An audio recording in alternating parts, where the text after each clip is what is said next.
Carrrnversations. You guys, welcome to today's conversation. And you know what to do. You like, you subscribe, and you tell your friends about it.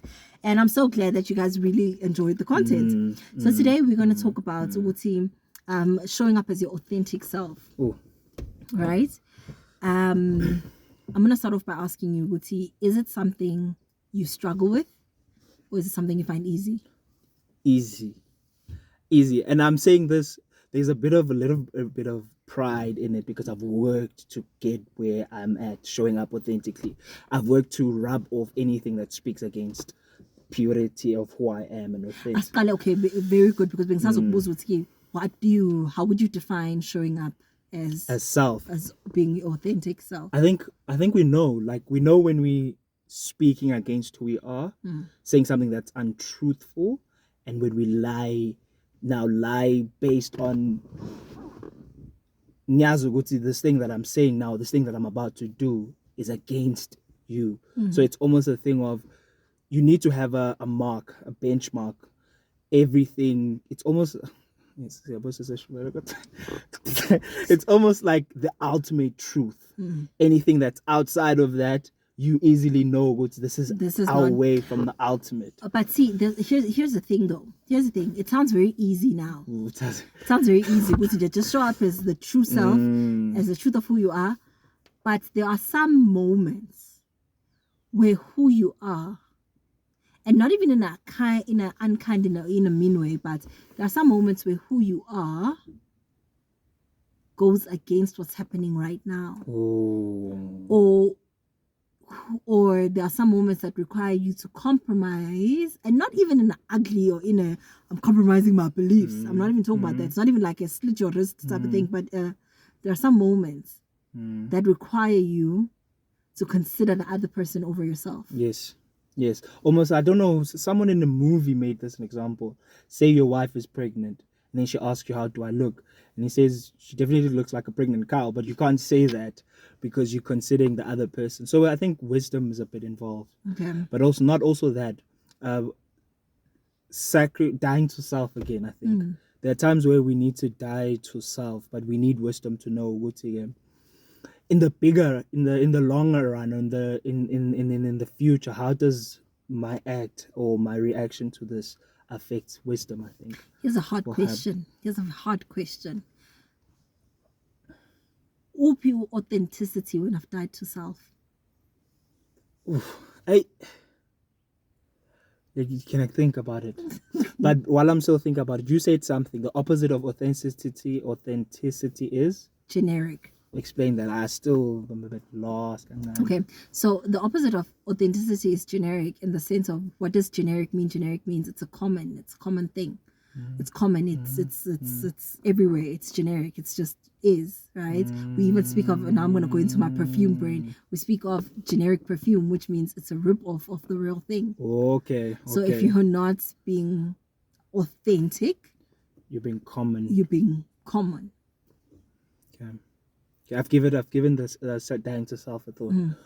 I think it goes down to what matters most. If love is what drives your character, in turn drives you being authentic all the time, then dying to self, if it's an act of love, then it's an authentic act. Got you. So even in the dying to self, you die to self because of self. That's what I'm hearing you say. So for me, being my authentic self, I was, from a young age, I was isolated. So I got to know self quickly. You're acquainted with yourself. I really got to know self. So, and I grew up, I don't want to say other people didn't matter, but I grew up where other people's perspectives of me didn't matter, because I knew who I was. And now, in my authenticity, what I had to learn later on was, how do we accommodate people? Because you can't be selfish. Because that's the thing. You can't just I'm being authentic, I'm being myself. But if yourself makes all of us feel uncomfortable, then what? Again, I think the answer is back to what matters most. Oh, I love that. In your authenticity, again, because finally we must qualify this authenticity, and it's a word people use loosely. Your hurt self is not authentic. Your trauma-based self is not authentic. You're building up walls because you've been hurt. That's not authentic. It's not authentically who you are. It's who you've become. Because sometimes people go, but this is how I am. This is how, and it's like, no, it's not. It's who you're choosing to be, and it's who you chose to become because of circumstances. So I love that. Authenticity is who you were in your purest form. That's what went straight where my mind went to. It's the kingdom of God belongs to the children. It's like when we were kids, we were right. So it's almost going back to self in a sense. There's a thing you said once, and this is a wild thing because I never wanted to ever say this on a podcast because of just how mind-blowing and also how right. You said we speak of Jeremiah 29:11. I know all the plans. I know all the plans I have for you. And then it says, before I formed you in your mother's womb, I knew you. And you once said to me, I wonder who's the you he knew before you were formed in the mother's womb. And I almost want to say authentic self is the you before you were formed in your mother's womb. God, we're not going to get into that. We're not there. We're not going to get into that because now so it's reincarnation and it's a conversation for another day. But I want to talk to you about going into authentic self and what triggered this conversation was we were talking about lies in friendship, how there are some people who in they trying to fit in with you, they lie about who they are because they want to fit in with you. And and you said something about how this experience, what it does when somebody lies, is you're trading wrong. You trade wrong. Say that again. It's a thing of if I'm being truthful to you, if I'm being honest to you, and you reciprocate that with lies. I'm giving off gold, you're bringing back bronze. It's unfair trade. It's an unfair trade. And that weighs heavy on the one who's giving the most in the long run. Because my investment, you gain more from that. What do I gain? If you're paying me back in bronze and I'm paying off gold, it weighs on me. And the whole thing of being afraid to tell the truth is a real thing. It's a real thing. Because the whole thing about people who lie, it's in their corner, you can't tell the truth even to you first. Ooh. Because how you treat, you will navigate or engage rather with the world from how you treat yourself. So if you can't tell the truth to other people, you can't tell the truth to you, right? But I think sometimes people lie with good intentions. Explain that, because that sounds like a lie to me. That already sounds like a lie. Okay.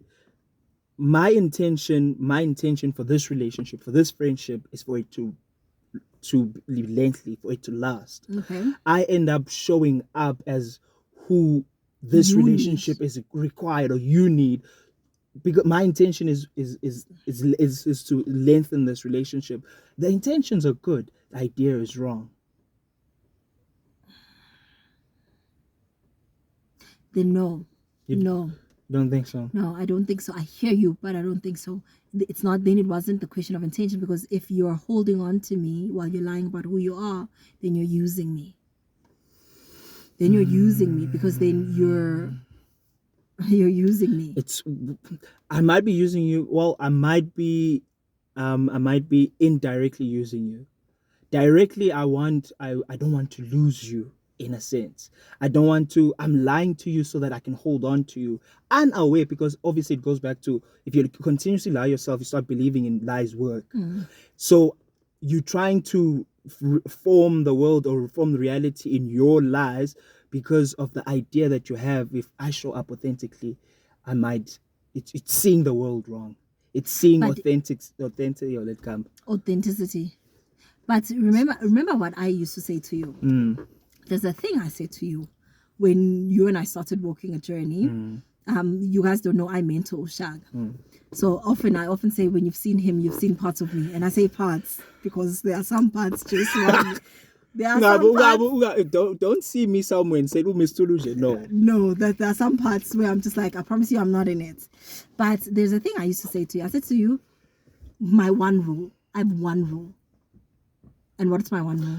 You said, I hope I get this wrong, because if you get it wrong, you said I need to be able to trust, even if I kill someone, I'm able to come back and tell you, listen, Mstulo, saying for right. And so my one rule was never lie. Never lie. Never lie about where you're at. Never lie about what you've done. Never lie about who you are. Because you have to, in your never lying, you have to believe and you have to trust. You could see, whoever I bring here, this is home. This person will still be loved. I will still be loved however I show up. The lie thing, it's a difficult, Miss Tulo. Not all of us are easy with the truth. We grow up in homes that are built up in lies. Who are we to come up and show up as the truth? Word. So good. We grow up in homes where we're not affirmed our worth and our belonging and our love, our worthiness rather. And our belonging and our love goes back to that other dining hall conversation. It's then, so we are always fighting to protect that. We think it's attached to what we do, not knowing what if you never do another thing in your life, you're still worthy. Exactly. And you're still, okay, sing. But so, let's rather say this then. It's unaware. We're not aware. Is it unawareness? It's an unawareness then if I'll hold on to you and not show you who I really am because I'm afraid to lose you. It's then it's an unawareness then. Because to experience the gold to gold where it's not gold to bronze is you've got to show me who you are. Who you are. Exactly. But this goes back to the capacity story. What if then, because there is a fear of what if my pockets don't have gold? You giving me gold, but I don't have gold to return back to you. Capacity thing. Okay. Then I need to lie. I need to lie to stay here. If you value the relationship, I promise you, people lie. People lie for these things. But now you've got to people, because we know our shortcomings.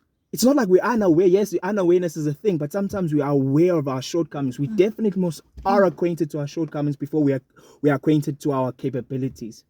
The first thing we meet is the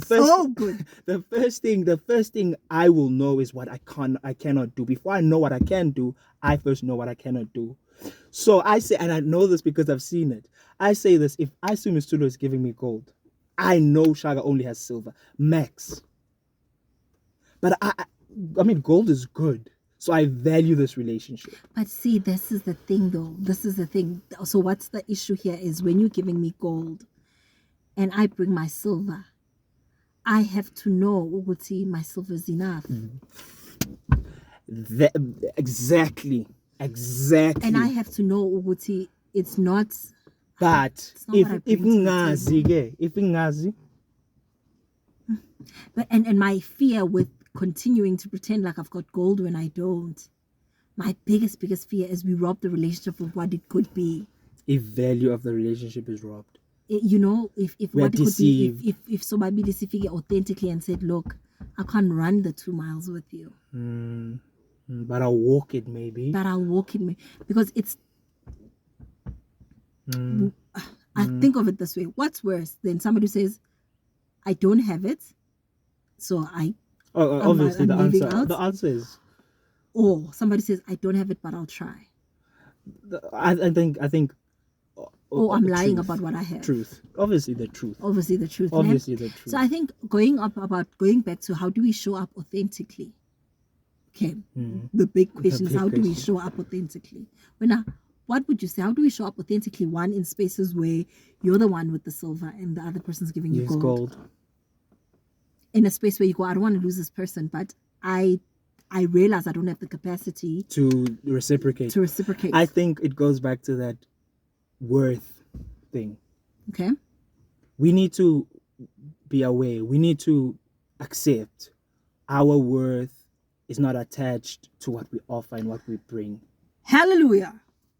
We had this conversation and it is life-changing. It comes from lives. Brene Brown's Daring Greatly book, by the way, where your worth is not attached to what you offer. And it goes back to a question. Dee asked me this. He said, we're talking about, who brings what to the table? And he said, is it what they bring to the table that matters? No, is it who comes to the table that matters? I remember you told me this. And that for me was like, it's crazy. All my life I thought it's what people are bringing to the table. It's crazy. Okay, so you said number one is we need to correct the worth thing. The worth thing, right? How do we do that?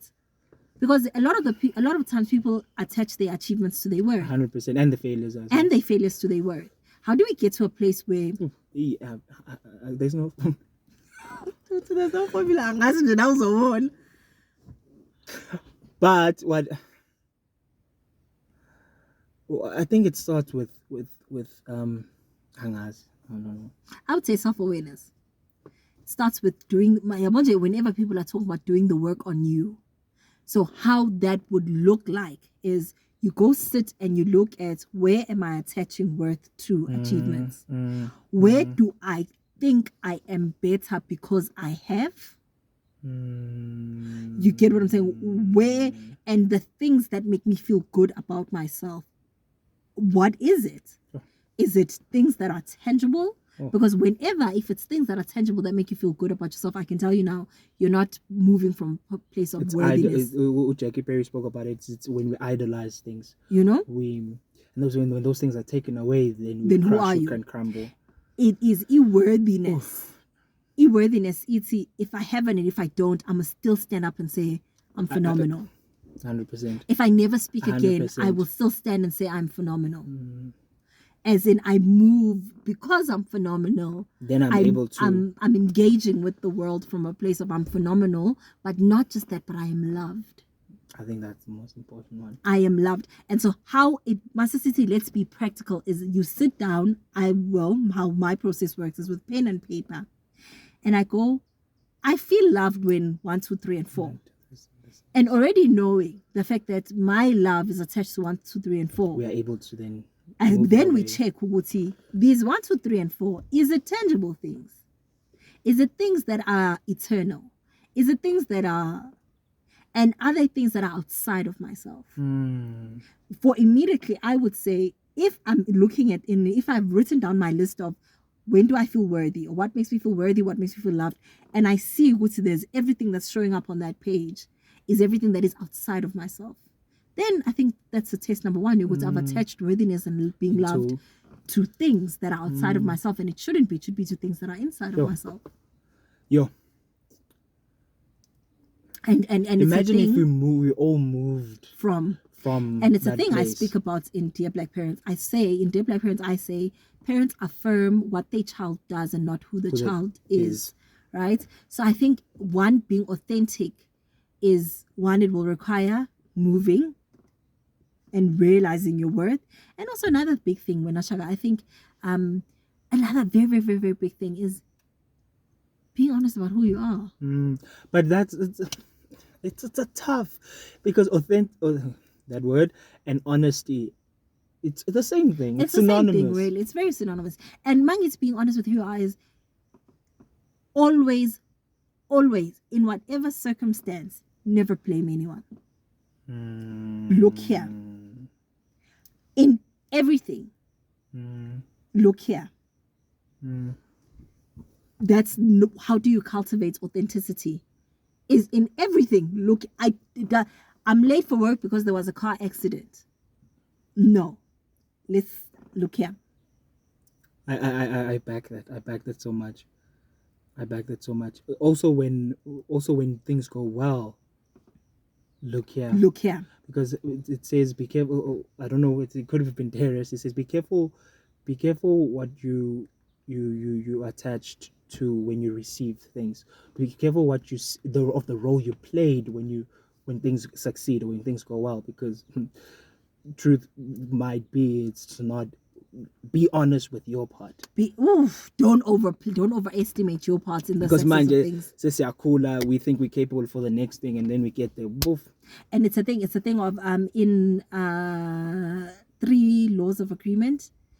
3 agreements, I can't remember, something like that. But in the book, where I learned the lesson of never taking anything personally, they say don't take the I always repeat it when I'm talking about bad things, but the author says don't take the good things personally either.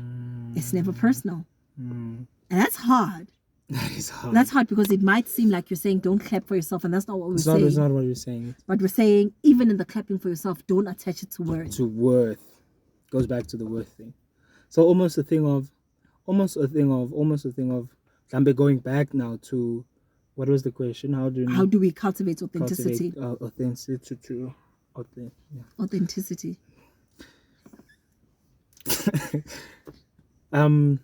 We said a worth, a self-awareness. We said worth, being honest with your worth and being honest with. I think then the third thing could also be, it's running away now. I had it. It's gone. Zokumbul. So I think a big thing of the whole thing of going within always. In everything. Go within every time, all the time, in when you feel, how am I feeling today? Why do I feel what I feel? Why do I feel what I feel? Okay, to add on that, because I just went through this period and I think it's very, very, very important. It's okay if you also don't have the answer. Very good. It's okay if you don't have the answer, because I experienced it. You get frustrated if you're going to constantly look for the answer. Now you're frustrated because you don't have the answer. Plus you're frustrated because you're frustrated. And then the frustration just adds on.